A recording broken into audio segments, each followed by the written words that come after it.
오늘 우리에게 주시는 말씀은 요한복음 13장 1절의 말씀입니다. 우리 다 같이 제자리에서 일어나셔서 요한복음 13장 1절의 말씀, 우리가 주님의 말씀이니 합독하도록 하겠습니다. 요한복음 13장 1절 한 절의 말씀입니다. 같이 읽겠습니다. 시작. 유월절 전에 예수께서 자기가 세상을 떠나 아버지께로 돌아가실 때가 이른 줄 아시고 세상에 있는 자기 사람들을 사랑하시되 끝까지 사랑하시니라. 아멘. 자리에 앉겠습니다. 오늘 저희가 좀 특별한 우리 말씀을 전해주실 목사님을 모실 수 있어서 참 감사합니다. 일부 때도 정말 큰 은혜가 있었는데요. 우리 안상영 목사님 합동신학대학원 대학교 총장님으로 섬기고 계시고 역사신학 교수이시기도 하십니다. 또 여기 합신에서 우리 같이 사역하신 우리 교육자들의 스승이시기도 하신데요. 1부 때도 참 귀한 말씀으로 우리에게 큰 도전을 주셨는데 2부 때 하나님이 더 큰 은혜로 우리 가운데 함께 하실 것을 믿고 우리 목사님을 보내주신 하나님께 감사의 박수로 목사님을 초대하겠습니다.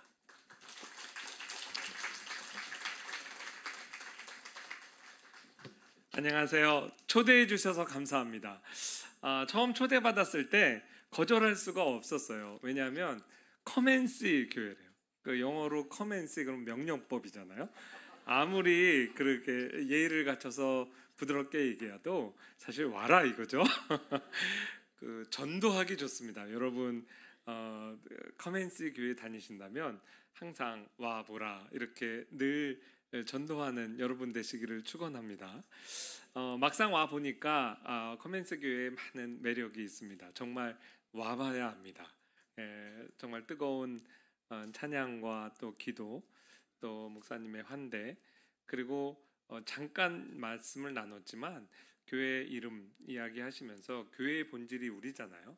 그래서 외형적으로 여기가 교회입니다라고 많이 선전 안 해도 우리가 모여서 또 흩어지는 교회, 이런 이제 교회의 어떤 생각을 나눴는데 가슴에 많이 와닿고, 또 제가 교회사를 전공한 사람 입장에서 참 초대교회의 본질을 잘 구현하는 교회구나 이런 이제 인상을 받았습니다. 여러분을 오늘 그 예수님이 십자가에서 달려 돌아가시기 전날 밤으로 좀 모시고 가려고 해요. 지금 비록 이제 한 절만 읽었지만 요한복음 13장 1절부터 21장 끝에까지는 예수님이 십자가에 돌아가시기 하루 전 일부터 부활하신 다음 얼마 안 되는 기간의 내용을 가장 많은 지면을 할애해서 요한이 기록을 하고 있습니다. 공간복음이 이미 다 기록된 상태에서 이 요한복음이 기록됐거든요. 그래서 이제 요한복음을 읽다 보면 마태마가 누가복음에는 없는 내용들이 많이 있고요. 만약에 겹치는 경우에 무대 뒤에 있었던 비하인드 스토리를 이제 아주 잘 기록을 하고 있습니다. 이 13장부터 21장 전체 그 구획을 맥클라렌이라고 하는 중요한 그 유명한 이제 주석가가 신약 성경 전체의 이제 지성소라고 했습니다. 그 지성소 안으로 한번 들어가 보겠습니다. 그 첫 화면 한번 열어주시겠어요? 이제 이 구절을 읽고 바로 이제 이어지는 스토리는 세족식이에요.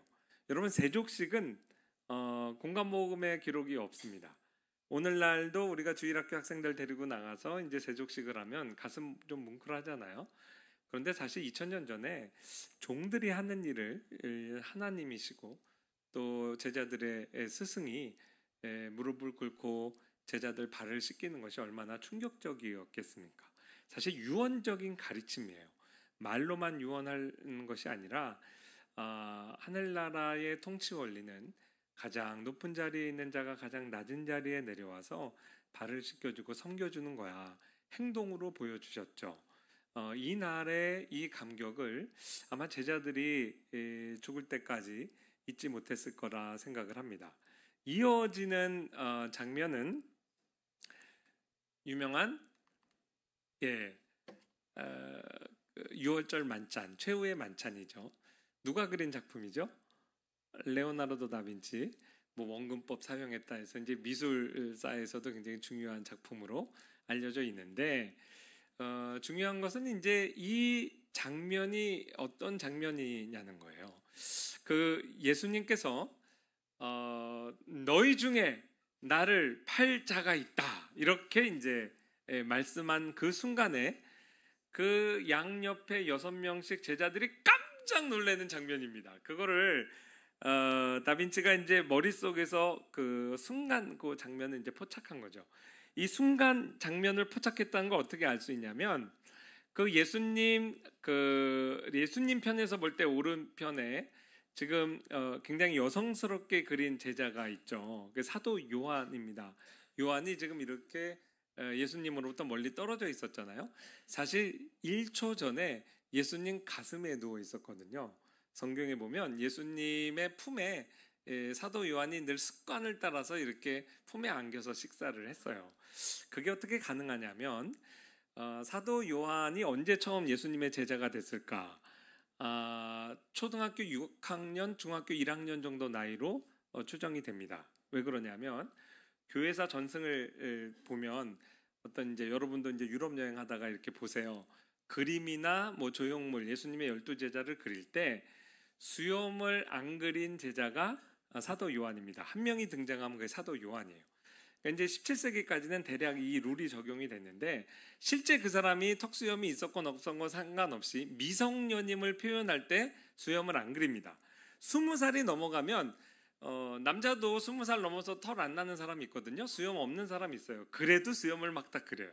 그러니까 이제 그 턱수염이 있느냐 없느냐로 이제 그 미성년이냐 성년이냐를 표시를 하는데 예수님의 제자 중에 한 명이면 사도 요한이고 2명 수염이 없다 그러면 요한과 그의 형이에요. 야고보.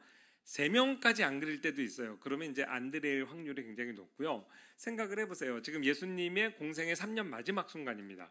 3년이 지난 시점에도 여전히 미성년이었다면 굉장히 어릴 때 처음 3년 전에 예수님이 불렀겠죠.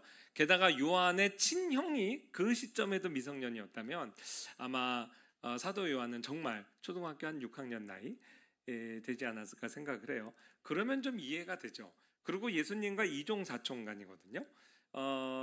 여기 지금 없는데 황강도사님이 이제 제 제자예요. 최근에 졸업한 제자입니다.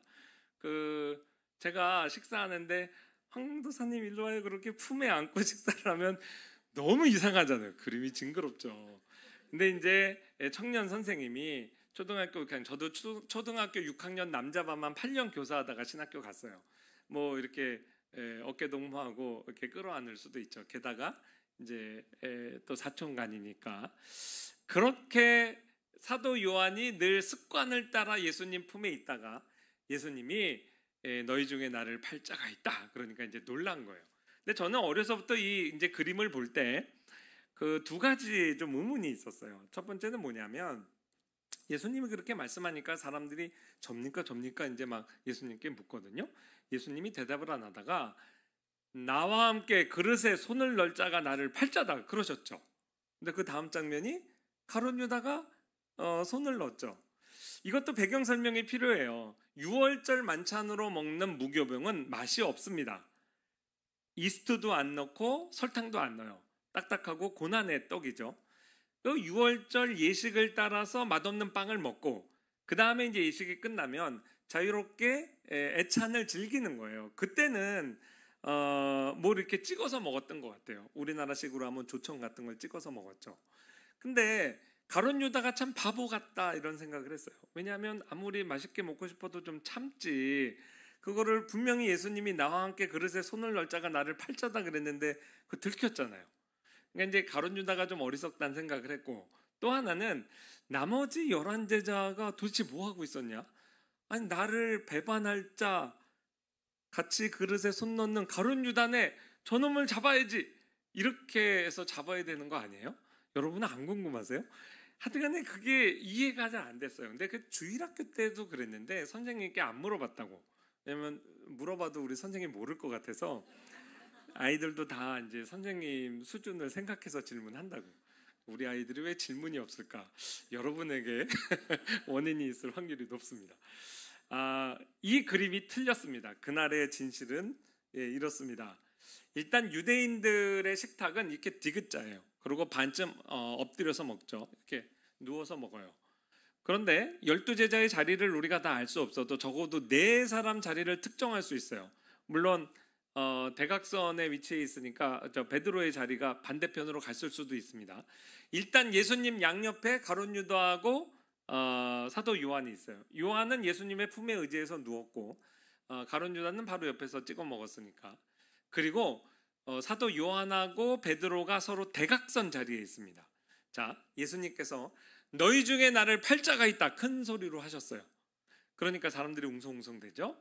그때 성경에 보면 베드로하고 품에 누워있는 사도 요한이 눈을 마주칩니다. 베드로 형님을 본 거예요. 그때 베드로가 요한을 향해서 이렇게 머리짓으로 말로 한 게 아니에요. 물어봐 이런 거예요. 그러니까 사도 요한이 레오나르도 다빈치가 놓친 부분이에요. 깜짝 일어난 게 아니라 그대로 예수님 품에 의지한 채로 예수님의 지금 심장 소리를 듣는 거죠. 예수님 누구예요? 이렇게 물어본 거예요. 그러니까 예수님께서 나와 함께 그릇에 손을 넣을 자가 그놈이야. 내가 그놈한테 떡을 찍어서 갖다 입에 넣어줄 거야. 그렇게 누구한테 얘기했냐면 사도 요한에게만 얘기한 거예요. 근데 요한이 볼 때 가룟 유다 형님 손이 예수님하고 마주치는 거죠. 여기서도 하나 설명을 좀 드립니다. 우리 담임 목사님을 대접하려고 박 집사님이 이제 식사를 대접하 좋은 식당에 갔어요. 근데 이제 우연찮게 젓가락이 같은 반찬에 갑니다. 딱 부딪혔어. 누구 젓가락이 빠져야 될까요? 아이 집사님이 빠져요. 자기가 대접하고 또 담임 목사님인데. 그래서 드세요 하고 빠지니까 우리 김 목사님께서 너그러우시잖아요. 그래서 아이 집사님 드세요. 그래서 그걸 해서 집사님 그릇에 옮겨준 거예요. 공간복음하고 복음서 지금 요한복음을 이렇게 합쳐놓으면 그날의 정황이 그렇게 됩니다. 손을 부딪히니까 가룟 유다가 빠졌죠. 그러니까 예수님께서 그 먹으려고 했던 그 빵을 이렇게 적셔다가 가룟 유다 입에 넣어준 거예요. 여러분이 가진 성경과 제 성경이 같아요. 자, 한번 읽어봅시다. 예수께서 이 말씀하시고 심령이 괴로워 증언하여 이르시되 내가 진실로 진실로 너희에게 이르노니 너희 중 하나가 나를 팔리라. 큰 목소리로 하신 겁니다. 예수의 제자 중 하나 곧 그가 사랑하시는 자 사도 요한이죠. 예수의 품에 의지하여 누웠는지라. 이게 습관을 따라 그래요. 시몬 베드로가 머리짓을 하여 말하되 말씀하신 자가 누구라 말하니. 이해되시죠? 그가 예수의 가슴에 그대로 의지하여 말하되 레오나르도 다빈치 틀렸죠. 예수님의 품에 의지해서 큰 목소리로 얘기했을 리가 없습니다. 주여 누구니까 물어본 거죠. 예수께서 이르시되 내가 떡 한 조각 적셔다 주는 자가 그니라 하시고 곧 한 조각 적셔 가룟 시몬의 아들 유다에게 주시니. 공간복음 내용하고 제가 섞어서 이제 말씀을 드렸습니다. 조각을 받은 후 곧 사탄이 그 속에 들어간지라. 이에 예수께서 유다에게 이르시되 네가 하는 일을 속히 하라. 이건 큰 목소리로 하셨어요. 그런데요, 이 말씀을 무슨 뜻으로 하셨는지 그 앉은 자 중에 아는 자가 없고, 알았으면 잡았겠죠. 어떤 이들은 유다가 돈깨를 맡았으므로 회계를 맡은 거예요. 명절에 우리가 쓸 물건을 사라. 이건 좀 폭넓은 개념입니다. 쓸 물건 중에 오늘 먹는 양식도 있어요. 얘네들 오늘 왜 이렇게 많이 먹냐? 배민에 저기 피자 몇 개 더 시켜. 이런 줄 알았거나, 가난한 자들에게 무엇을 주라. 우리 구제헌금 걷어놓은 거 있지? 그거 가서 전달하고 와 하시는 줄로 생각하더라. 유다가 그 조각을 받고 곧 나가니 밤이라. 그 사실 유다 입장에서는 마지막까지 하나님께서 예수님이 인격적으로 대하시고 회개의 기회를 주신 겁니다. 사실 들켰잖아요. 너희 중에 날 팔자가 있다. 네가 가는 일 속히 하라. 정상적이었으면 그 자리에서 무릎 꿇고 죽여주세요. 그리고 회개했을 겁니다. 그러나 이때 이미 사탄이 가룟 유다의 마음을 사로잡고 있었어요. 그래서 이제 나갔죠. 예수님은 마지막까지 끝까지 가룟 유다를 인격적으로 대하셨어요. 그리고 이 사건이 있고 어디로 장소를 옮기죠? 겟세마네 동산에서 기도하시잖아요. 예수님 혼자 가셨을까요? 아니에요. 누구 데려가셨죠? 베드로, 야고보, 요한. 그래서 이제 뭐 학자들도 그렇게 얘기해요. 예수님의 제자들이 뭐 70인 제자도 있고 12제자 선택하셨고 그 가운데도 이제 3명을 특별히 사랑했다. 근데 이제 그것도 가능합니다. 근데 이제 제가 보기에는 그 질투로 뭉친 이 제자 공동체 안에서 또 하나님이 그렇게 막 편애하셨겠어요? 제 생각에는 베드로가 제일 나이가 많아요. 예수님이 처음 부를 때부터 이미 결혼해서 장모가 있었잖아요. 제일 어른이고 제일 어린 제자가 사도 요한이에요. 그래서 제일 나이 많은 제자랑 어린 제자를 주로 많이 심부름시키셨던 것 같습니다. 나중에도 사도행전에 보면 둘이 같이 다니잖아요. 근데 이제 워낙 사도 요한은 미성년자니까 친형이 따라가는 모양새가 아니었을까 생각을 합니다. 근데 또 하나 궁금한 게 예수님을 왜 잡아갔어요? 유대인들이 예수님을 미워했던 것은 성전 모독죄, 안식일 범하고 율법을 어겼다 뭐 이런 죄목이지만 로마 군인에게 예수님을 넘길 때는 반란 수괴 혐의로 넘겼습니다.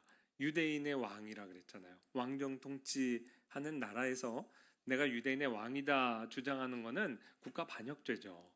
근데 그 예수님 잡으러 올 때 그냥 오지 않고 횃불 들고 오고 그다음에 검과 몽치를 들고 왔다 그래서 무기도 다 들고 사람이 때로 많이 왔습니다. 근데 예수님을 반란 수괴범을 체포하면서 그 밑에 똘마니들을 살려두는 경우가 있을까요? 그거 다 잡아가죠. 근데 어떻게 그 베드로하고 사도 요한하고 그 야고보는 탈출했을까? 저는 그게 궁금했어요. 물론 교사 선생님께 안 물어봤죠. 근데 저 같은 사람을 위해서 또 사도 요한이 그 날의 정황을 잘 설명을 합니다. 제가 그림 하나를 어렵게 이제 찾았어요. 오랜 기간 사실 이 내용을 그린 성화를 좀 찾았는데 한번 열어주시겠어요? 예, 이 그림입니다. 그림을 몇 번 제가 주일학교에서 사용하면서도 이거 누가 그렸는지 또 몰랐어요. 근데 비교적 몇 년 전에 알게 됐습니다. 그 유명한 티소의 작품이고요. 미국 뉴욕 브루클린 뮤지엄에 이제 걸려 있대요.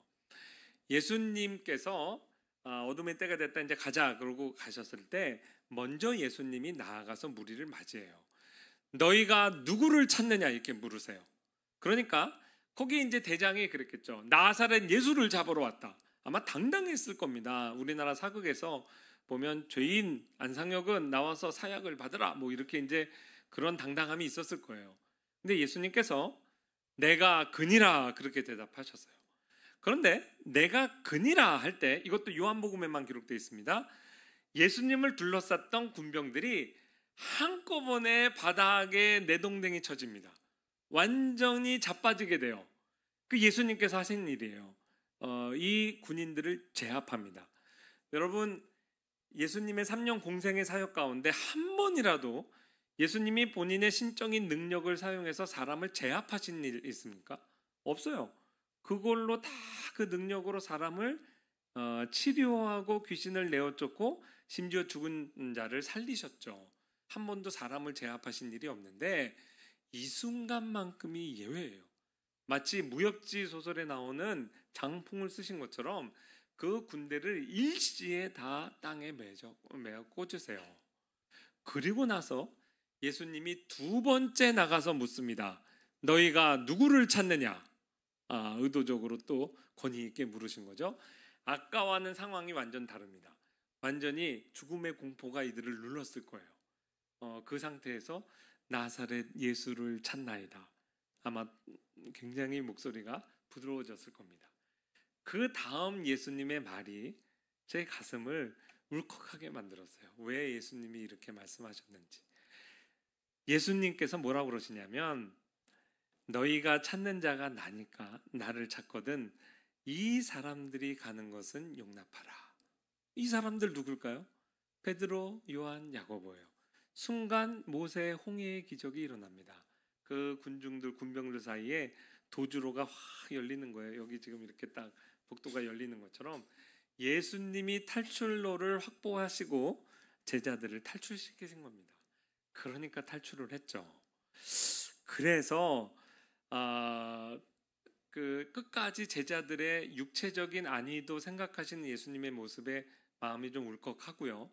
그 다음에 이것조차도 이미 아버지께서 내게 주신 자를 하나도 잃지 아니하여 싸움나이다 하신 말씀을 응하게 하심이라. 이것도 예언 성취라고 이야기합니다. 성경 말씀을 좀 읽어보겠습니다. 예, 예수께서 그 당할 일을 다 아시고 나아가 이르시되 너희가 누구를 찾느냐 대답하되 나사렛 예수라 하거늘 이르시되 내가 그니라 하시니라. 그를 파는 유다도 그들과 함께 섰더라. 예수께서 그들에게 내가 그니라 하실 때 그들이 물러가 땅에 엎드러지는지라. 이 장면을 티소가 이제 포착해서 그린 거죠. 이에 다시 누구를 찾느냐 물으신데 그들이 말하되 지문이 있어야 돼요. 나사렛 예수라 하거늘 예수께서 대답하시되 너희에게 내가 그니라 하였으니 나를 찾거든 이 사람들이 가는 것은 용납하라 하시니 이는 아버지께서 내게 주신 자 중에 하나도 잃지 아니하여 싸움나이다 하신 말씀을 응하게 하려 하심이라. 이에 요게 이제 중요한 말입니다. 이에 시몬 베드로가 칼을 가졌는데 그것을 빼어 대제사장의 종을 쳐서 오른편 귀를 베어버리니 그 종의 이름은 말고라. 그 겁쟁이 베드로가 어떻게 용기 백배에서 칼을 뺐겠습니까? 그게요, 그럼 그렇지. 역시 우리 예수님께서 말 한마디에 폭풍을 잔잔케 하신 분이잖아요. 역시 우리 예수님께서 한마디 내가 그니라 하니까 얘네들이 완전히 제압당하는구나. 그리고 거기에 숟가락을 얹은 겁니다. 근데 예수님께서 여기까지. 아버지께서 주신 잔 내가 마시지 아니하면 그 많은 선지자를 통해 예언한 것이 어떻게 성취되겠냐. 내가 지금 12연대를 천사 군대를 동원해서 상황 제압할 수 있는 거 모르냐. 또 칼로 일어난 자 칼로 망한다. 교훈하시고 베드로 야단치시고 말고의 길을 붙여주시죠. 결국 마지막에 또 능력을 사람을 치유하는 데 쓰시고 뻘쭘해진 그 베드로와 나머지 제자들을 이제 탈출시키신 거예요. 그리고 나서 무대가 또 바뀌어갑니다. 어디로 바뀌냐면 대제사장의 뜰에서 예수님이 불법적인 재판을 받으시죠. 그 전에 온갖 수모와 폭행을 당하십니다. 여러분 아무리 미워서 서로 싸우다가도 부부 싸움하다가 아내가 남편이 여러분 얼굴에 침을 뱉어본 적 있어요? 상상조차 할 수 없죠. 상상조차 할 수 없는 일을 예수님 당하셨어요. 얼굴에 침뱉음을 당하고 눈을 가리고 막 구타를 합니다. 그리고 너 선지자라면 우리 중에 누가 때렸게 맞춰봐. 놀립니다. 그런 수모를 당할 때 예수님 무슨 생각하셨을까요? 베드로 생각하고 계셨습니다. 왜냐하면 베드로 보고 네가 오늘 밤 다굴기 전에 나를 모른다고 3번 부인하리라 그러셨거든요. 근데 베드로가 지금 그 예루살렘 복원을 해보면요, 한 5m에서 10m 정도 간격에 떨어진 뜰에서 베드로가 불쬐다가 예수님 모른다고 3번 부인했죠. 1번, 2번, 3번. 꼬끼오 닭이 웁니다. 그런데 성경에 기가 막힌 말이 있어요. 누가복음 22장에 보면 그 닭이 울자마자 예수님이 고개를 돌려 베드로하고 눈을 마주칩니다. 화면을 열어주시겠어요? 베드로가 이르되 이 사람아 나는 내가 하는 말을 알지 못하노라 하고 아직 말하고 있을 때 닭이 곧 울더라. 주께서 돌이켜 베드로를 보시니 베드로가 예수님의 눈길을 받고 밖에 나가 통곡하고 회개한 거예요. 근데 예수님이 뭐라고 눈빛으로 말했을까요? 꼴 좋다. 너 하여튼간에 부활하고 보자. 넌 죽었어. 이랬을까요? 안 그랬을 것 같아요. 왜냐하면 예수님께서 누가복음 22장 31절 32절 보면 시몬아 보라 사탄이 너희를 밀가부로 따르고 요구하였으나 그러나 내가 너를 위하여 내 믿음이 떨어지지 않기를 기도하였노니 너는 돌이킨 후에 내 형제를 굳게 하라. 아마도 겟세마네 동산에서도 제자들 위해서 많이 기도하셨던 것 같습니다. 제자들이 베드로만 예수님 배반한 거 아니죠. 다 예수님 버리고 도망갔잖아요. 그리고 나서 스스로 절망하고 낙심할까 봐 예수님이 베드로 믿음 떨어지지 않게 기도했고 너는 돌이킨 후에 이미 회개할 것을 선언하셨죠. 그러니까 그 눈빛으로 괜찮아. That's okay. 괜찮아. 내가 너한테 미리 말했잖아. I told you. 괜찮아. 그렇게 베드로를 격려하신 겁니다. 그 따뜻한 용서의 눈빛에 가슴에 양심에 찔려서 밖에 나가서 그렇게 통곡을 했던 것이죠. 그리고 나서 베드로가 부활의 주님을 만났어요. 그럼에도 불구하고 장면은 이제 디베라 바닷가로 옮겨갑니다. 요한복음 21장이죠. 아마도 자기를 용서 못했던 것 같습니다. 다른 제자들 앞에서 내가 예수님 모른다고 부인한 거 그것도 사람들 다 아는데 내가 어떻게 다시 예수님 천국 운동의 지도자가 될 수 있겠습니까? 그냥 나는 내 고향에서 이렇게 예배당 하나 개척하고 열심히 외주하겠습니다. 아마 이런 마음으로 낙향하지 않았나 생각합니다. 갈릴리 바다로 가는 것은 사실 부활 후에 예수님과 만남의 장소기도 해요. 그런데 굳이 성경 기자가 나는 물고기 잡으러 간다 이렇게 한 거 보면 다시 옛날 본업으로 가겠다는 거 아니에요? 스스로 자기를 용서하지 못한 거죠. 그런데 예수님께서 포기하지 않으시죠? 오늘 설교의 제목 끝까지 사랑이죠. 포기하지 않고 끝까지 따라갑니다.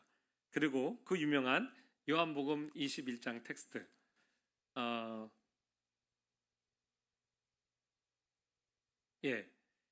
아니죠. 그 한 장면 전으로 좀 돌아가 주시겠어요? 그 조반 먹은 후에 지금 디베레아 바닷가에서 다시 처음에 이제 베드로를 콜링했던 그 장면하고 너무 이렇게 이제 데자부 좀 겹치잖아요. 물고기 한 마리도 못 잡았다 그러니까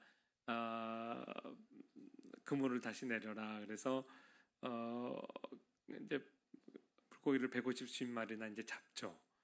그리고 사도 요한이 예수님이다 그러니까 이제 베드로가 옷을 벗고 있다가 옷을 입고 뛰어들죠. 성격이 급하잖아요. 수영할 때 옷을 벗어야 되는데 다시 또 옷을 입고 이렇게 수영을 해서 예수님에게 달려가죠. 근데 이제 예수님께서 모닥불을 피워놓으세요. 근데 그 어떤 면에서는 굉장히 짓궂어 보이기도 하는데 그날 배반했을 날의 상황을 다시 재현하시는 거예요. 사실 베드로가 추워서 예수님 부인한 겁니다. 사막 기후는 낮에는 덥지만 새벽과 밤이 공기가 차거든요. 손이 시려웠어요. 그래서 이제 군불죄로 갔다가 거기서 너도 한패지 그랬다 이제 부인한 거 아니에요? 근데 이날은 요한복음 21장의 텍스트는 지금 새벽이에요. 새벽 공기도 차요. 근데 예수님이 모닥불을 피워놨어요. 그리고 네가 나를 사랑하느냐 3번 고백을 받으시죠. 그러니까 이제 베드로가 모른다고 3번 부인한 것을 주님을 향한 사랑의 고백 3번으로 이제 덮으신 거 아니겠습니까? 그날의 상처를 다 끄집어내서 이렇게 덮으신 거죠. 근데 이제 저는 본문 읽을 때마다 은혜를 많이 받죠. 여러분도 그러실 거예요. 근데 이제 좀 남다르게 은혜 받는 포인트가 있습니다. 제가 이제 교회사를 전공하고 교회사를 가르치다 보니까 이 배교의 문제는 교회사 2000년의 역사에 있어서 정말 중요하거든요. 초대교회로부터 중세, 종교개혁기, 우리나라 역사에 이르기까지 교회가 늘 배교의 문제 때문에 심각한 어려움을 당했습니다. 우리나라도 신사참배 문제가 있잖아요. 좋은 교회일수록 회개하자 이렇게 운동했어요. 그래서 배교했던 신자들을 다시 교회가 받아들일 때 다 같이 회개했다고요. 그리고 무엇을 확인했냐면 신앙 고백, 믿음의 고백을 다시 확인합니다. 왜냐하면 내가 예수님을 믿는다 그랬다가 예수 모른다 그랬으니 다시 회개한다는 의미는 내가 예수 그리스도를 나의 구주로 믿습니다라는 고백을 다시 확인하는 거죠. 그게 자연스럽죠. 그런 시각에서 예수님의 행동을 보면 좀 이상해요. 베드로를 다시 받으실 때 마태복음 16장 16절로 가야 됩니다. 거기에 무슨 말이 있어요? 주는 그리스도시요 살아계신 하나님의 아들입니다라는 베드로의 유명한 신앙 고백이 있죠.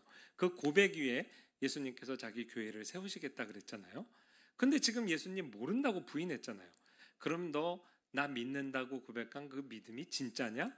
이렇게 확인하셨어야 되는데 예수님 그렇게 잔인하게 하시지 않았어요. 아무리 예수를 모른다고 부인해서도 그거는 실력이 부족해서 그런 거지. 그 믿음의 고백의 진정성을 예수님이 의심하지 않고 그걸 무효화시키지 않았다고요. 너 다시 세례받아 안 그랬다고요. 그 대신 사랑을 확인하셨어요. 여러분 사랑은요 이제 막 사랑합니다 고백하고 가정을 이루는 신혼부부만 서로 고백하는 내용이 아니에요. 연애하는 커플만 이야기하는 게 아니에요. 결혼생활 50년이 지난 부부도 사랑해 이렇게 고백할 수 있어요. 저희 아버지도 2017년에 투병하시다가 돌아가셨는데 그 오랜 결혼생활한 노부부가 서로 사랑한다고 고백하더라고요. 너무 보기 아름다웠어요. 사랑은 그렇게 성숙한 사이에서도 고백할 수 있는 거고 또 하나 예수님은 하나님이시어서 정말 지혜로우시잖아요. 사실 베드로가 왜 부인했어요? 죽음이 두려워서 그랬어요. 죽음이 두려워서. 그런데 사랑은 죽음보다 강합니다. 사랑을 고백을 받고 그 사랑의 고백에 걸맞는 실력을 갖추도록 베드로를 빚어 가셨죠.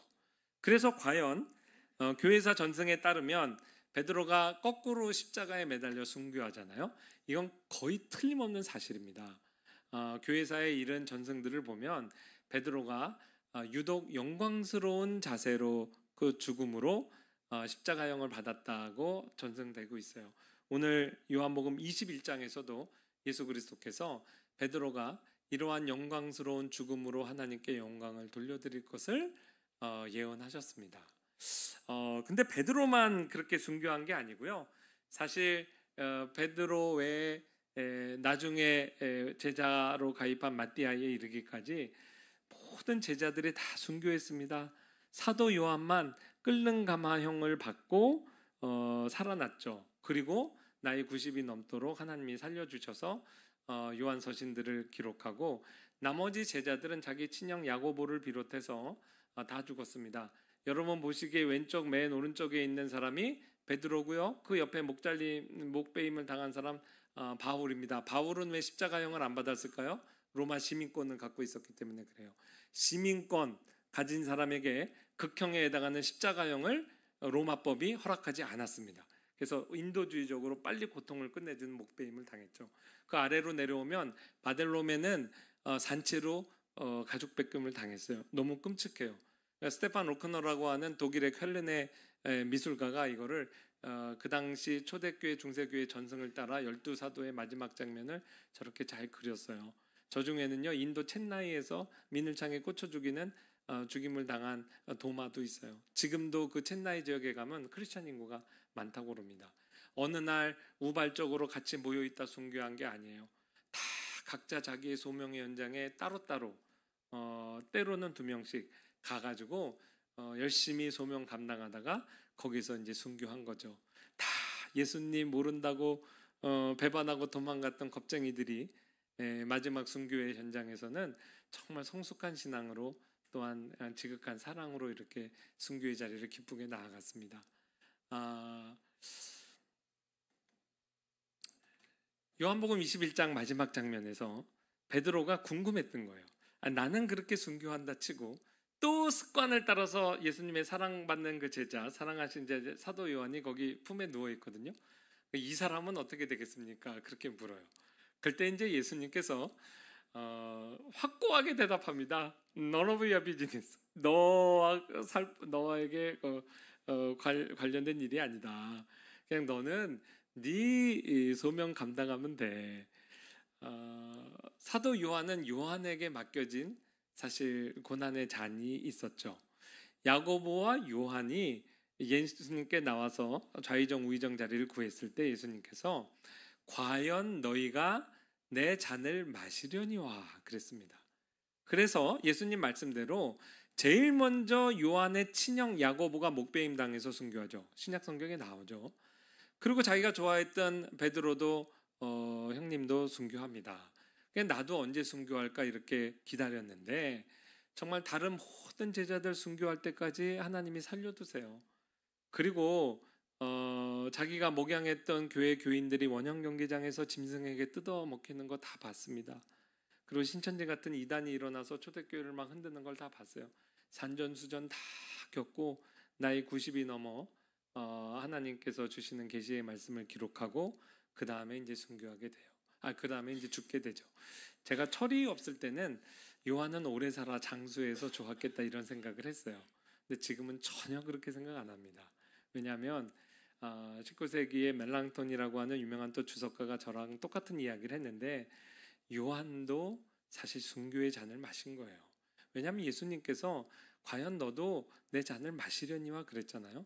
그러니까 요한에게 있어서 오래 산다고 좋은 게 아니라 오래 살면서 그 많은 사랑하는 가족들, 교인들 순교하는 장면을 보고 이단에 의해 교회가 괴롭힘 당하는 모습을 보고 이런 것들이 다 세월의 어려움을 감내하며 살아가는 것도 그에게는 하나님이 맡겨주신 고난의 잔이었죠. 우리가 살아가면서 신앙생활하면서 왜 나만 이렇게 고난을 당할까? 내 옆 사람은 순탄한 길 가는 것 같은데, 근데 그렇지 않습니다.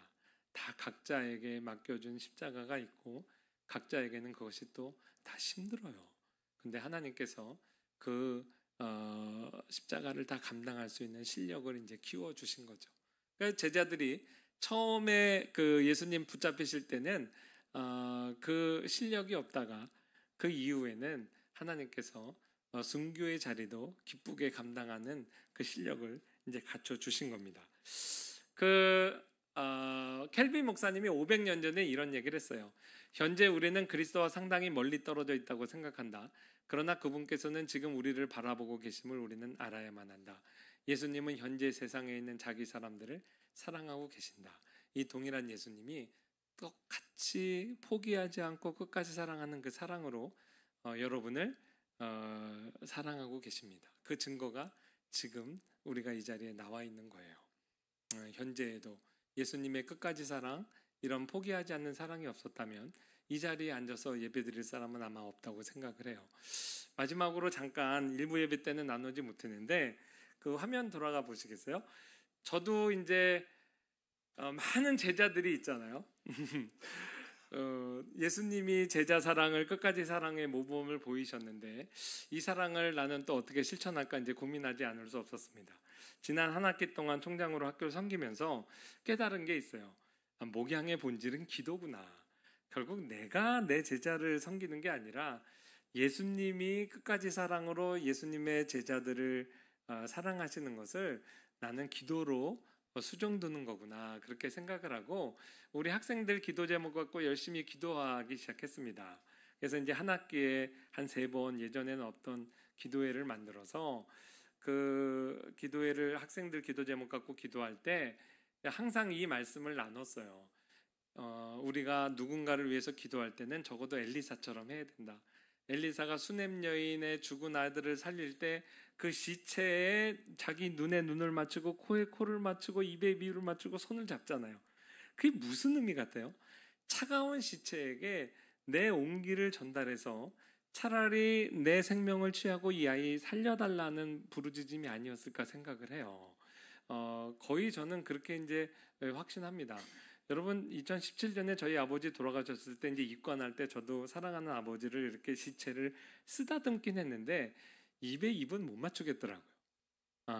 근데 지금 엘리사는 그렇게 입에 입을 맞추고 기도하잖아요. 그리고 성경에 보면요, 기도하다 말고 일어나서 이리저리 막 왔다 갔다 한 다음에 다시 엎어졌다 그랬어요.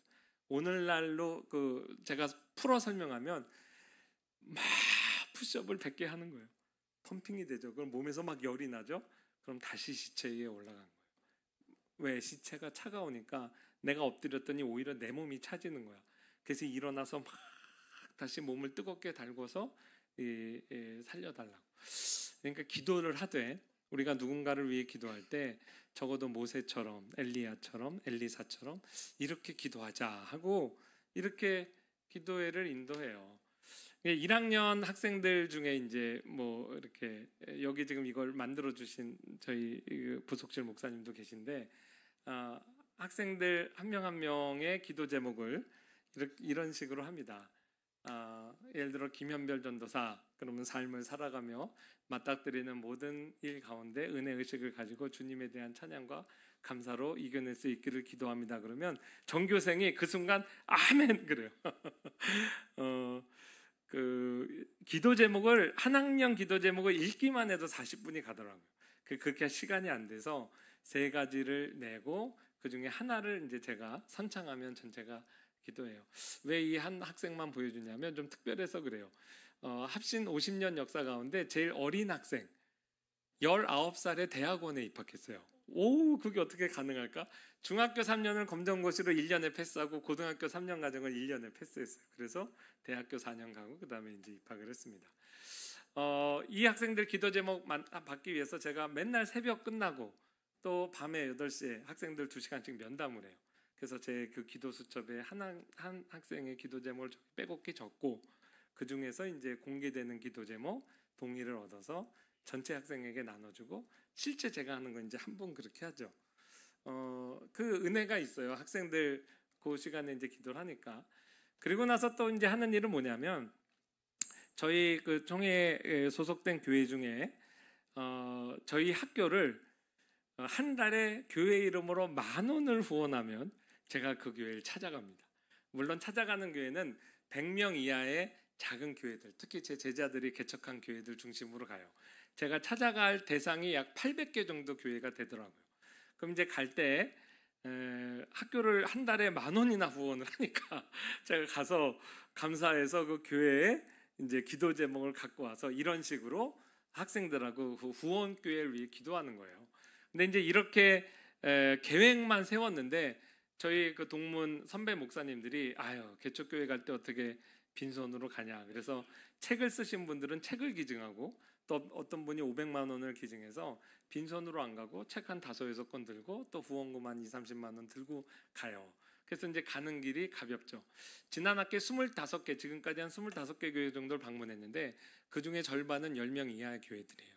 이제 가서 기도 제목 받아오고 위로하고 밥 사드리고 교제하고 설교시키면 설교하고 물론 사례비 안 받고 위로 방문이 좀 되게 이렇게 하는 거죠. 10,000원 후원 받기 위해서 KTX 10만 원 끊고 부산도 갔다 왔어요.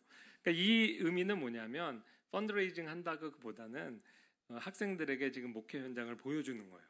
재학생들이 자꾸 우리 선배들이 어렵지만 저렇게 개척교회하고 하는 자기 소명의 자리를 지키는 걸 볼 때 굉장히 이제 마음이 이렇게 뜨거워집니다. 이렇게 해서 방문했던 한 교회 이야기하고 설교 마칠게요. 지난 1월에 방문했어요. 보성 화평교회 윤태영 목사님. 제가 섬겼던 교회에서 같이 신앙생활했던 청년이 이제 신학교 가서 목사님이 된 거예요. 보성에 내려갔는데 이분을 여러분이 몰라도 이분 스토리는 아마 TV나 매스컴 통해서 들었을 겁니다. 2년 전에 78세 되신 어떤 할아버지가 졸음운전을 했어요. 그러니까 브레이크를 잡지 않은 상태에서 버스 정류장을 덮쳤는데 그 정류장에 고2 여학생이 버스 기다리고 있었어요. 근데 그 다희라는 여자애였는데 그 자리에서 즉사했습니다. 근데 이 보성화평교 윤태영 목사님의 셋째 딸이었어요. 제가 이제 거기 내려가서 운구도 하고 왔는데 너무 슬프죠. 그래서 딸이 죽은 지 2년이 됐는데 저 보면 예배당 허름하잖아요. 저 부부가 그 앞에 사택에 못 들어가고 딸 생각이 나서 2년째 예배당에서 생활하고 있어요. 그리고 슬픔을 이기질 못해요. 노예 활동도 다 안 하고. 그런데 이제 저희가 가서 그 딸 얘기 들으면서 많이 울었죠.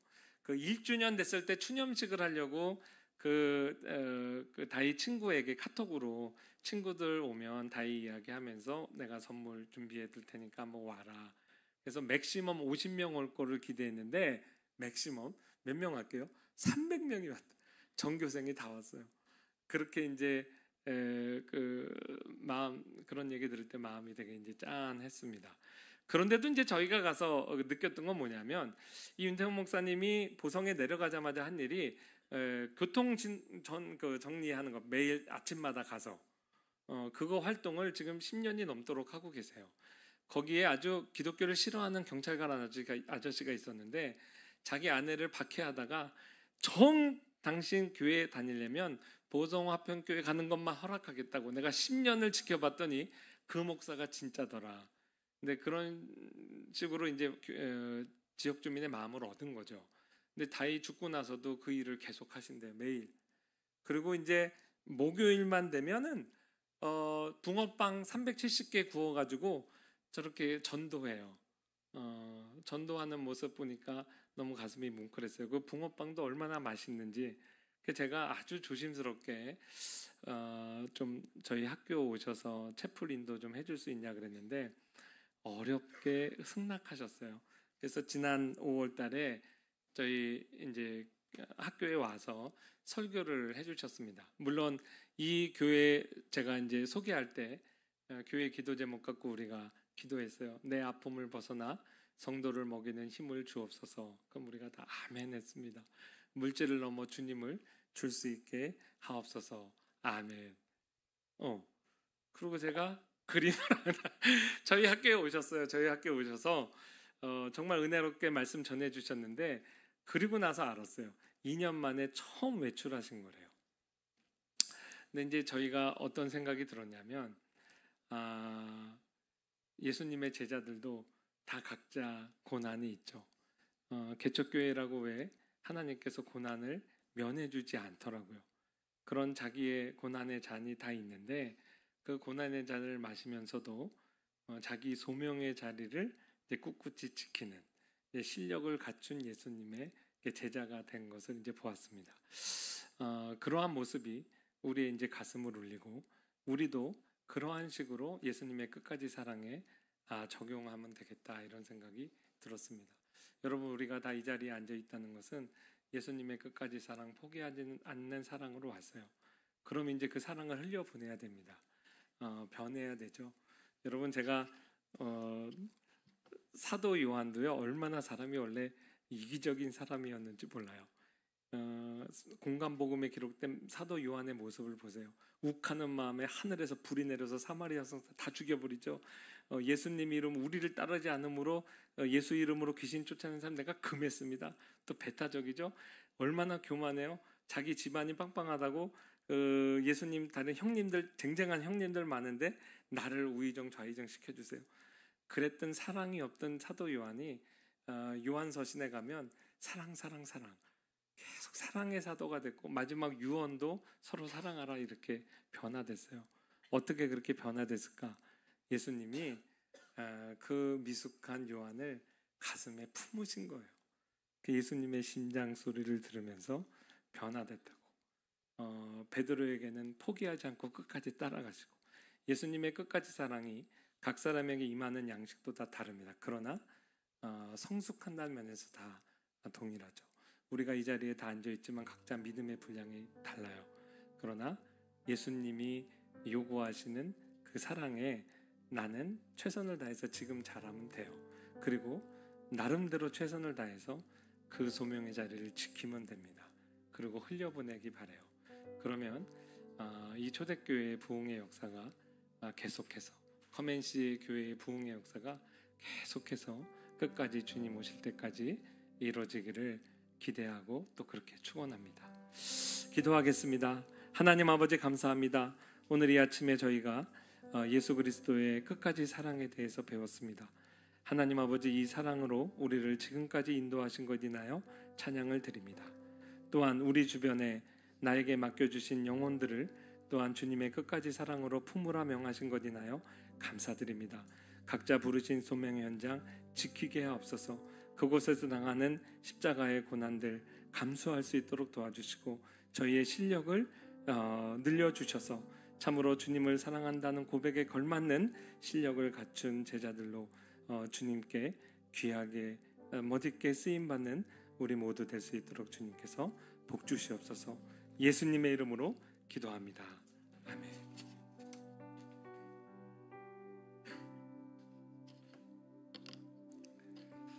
사랑하는 여러분, 오늘 우리는 요한복음 13장 1절에 이 말씀을 들었습니다. 6월절 전에 예수께서 자기가 세상을 떠나 아버지께로 돌아가실 때가 이른 줄 아시고 세상에 있는 자기 사람들을 사랑하시되 끝까지 사랑하시니라. 여러분 이 말씀 정말 믿습니까? 여러분의 상황과 형편이 어떠하든지 간에 세상에 있는 우리를 사랑하시되 끝까지 사랑하셨다는 말씀.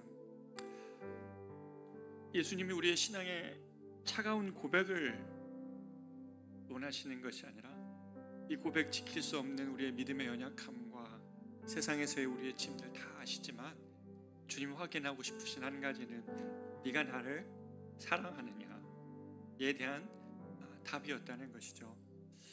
우리가 어느 자리에 있습니까? 예수님을 부인하다가 예수님의 퇴로를 열어주셔야 되는 그 자리에 있습니까?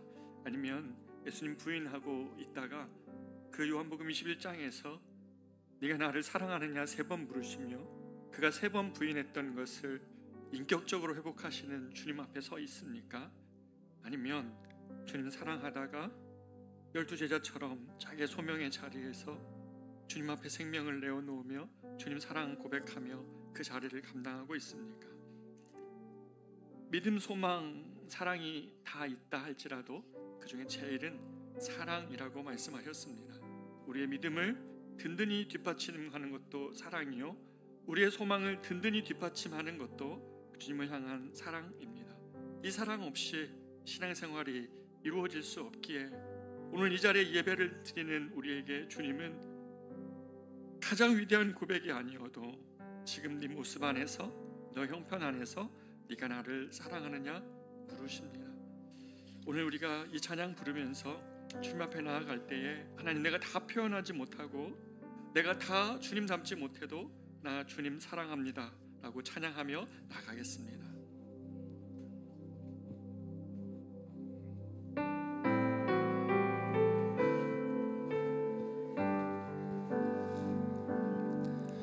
다 표현 못해도 나 표현하리라. 다 고백 못해도 나 고백하리라. 다 할 수 없어도 나 알아가리라. 다 닮지 못해도 나 닮아가리라. 다 표현 못해도 나 표현하리라. 다 고백 못해도 나 고백하리라. 다 할 수 없어도 나 알아가리라. 다 닮지 못해도 나 닮아가리라. 그 사랑 얼마나 아름다운지, 그 사랑 얼마나 날 부욕해 하는지, 그 사랑 얼마나 크고 놀라운지, 그 사랑 얼마나 나를 완벽하게 하는지, 그 사랑 얼마나, 그 사랑 얼마나 아름다운지, 그 사랑 얼마나 날 부욕해 하는지, 그 사랑 얼마나 크고 놀라운지, 그 사랑 얼마나 나를 감격하게 하는지. 사랑하는 여러분, 우리의 모든 신앙의 자리에서 우리가 부유하다고 말하는 것은 세상의 모든 것을 가져서가 아닙니다. 그리스도를 향한, 주님이 우리를 향하신 그 사랑이 회복되었을 때에 다른 건 내가 가질 수 없어도 그리스도로 인하여 내 영혼이 부유함을 경험하는 것, 이것이 신앙일 줄 믿습니다. 오늘 이 시간 여러분이 어떤 자리에 있습니까? 베드로의 모습 속에서 어떤 자리에 있고 요한의 모습 속에서 어떤 자리에 있습니까? 내가 부족하고 모자란 부분이 있지만 하나님, 내 삶의 자리에서 나 주님 사랑하며 살기를 원합니다.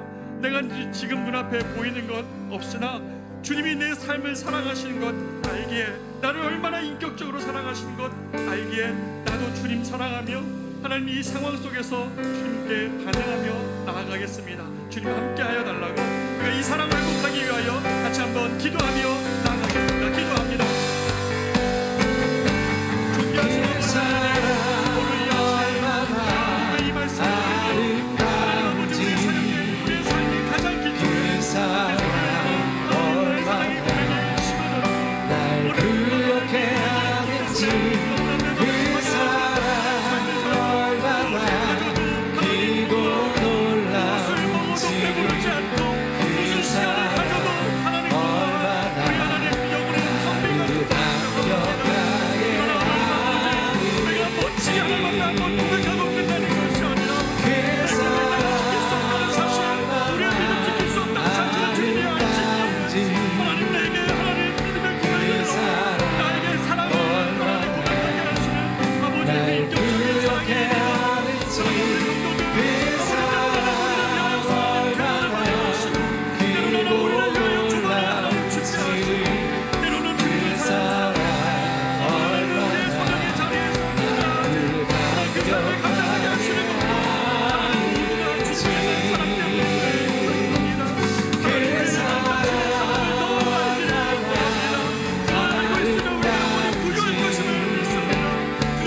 그 사랑 얼마나 날 부럽게 하는지 그 사랑 얼마나 크고 놀라운지 그 사랑 얼마나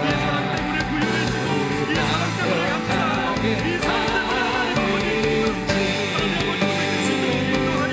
그 사랑 얼마나 아름다운지 그 사랑 얼마나 날 부럽게 하는지 그 사랑 얼마나 크고 놀라운지 그 사랑 얼마나 나를 감격하게 하는지 그 사랑 얼마나 아름다운지 그 사랑 얼마나 날 부욕해 하는지 그 사랑 얼마나 크고 놀라운지 그 사랑 얼마나 나를 감격하게 하는지.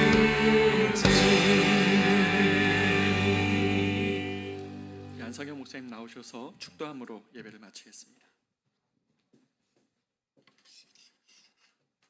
6월절 전에 예수께서 세상을 떠나 아버지께로 돌아가실 때가 이른 줄 아시고 세상에 있는 자기 사람들을 사랑하시되 끝까지 사랑하시니라. 지금은 우리 주 예수 그리스도의 은혜와 하나님 아버지의 크신 사랑과 성령 하나님의 감화하시고 감동하시고 교통하시고 적용하시는 은혜가 우리 주 예수 그리스도의 끝까지 사랑에 감동하여 나도 그 사랑을 실천하기로 결단하고 돌아가는 주의 모든 사랑하는 백성들 머리 위에 지금부터 영원토록 함께 계실지어다. 아멘.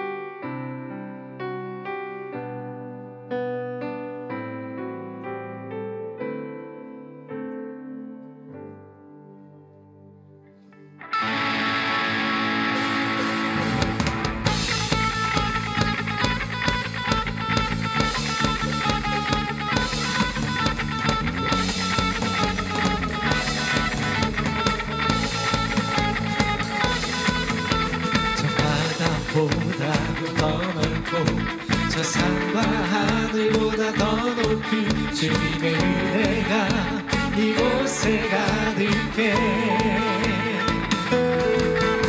살아계신 주 나의 하나님 언제나 넘치는 주의 사랑으로 내 안에 가득히 넘쳐 흐르네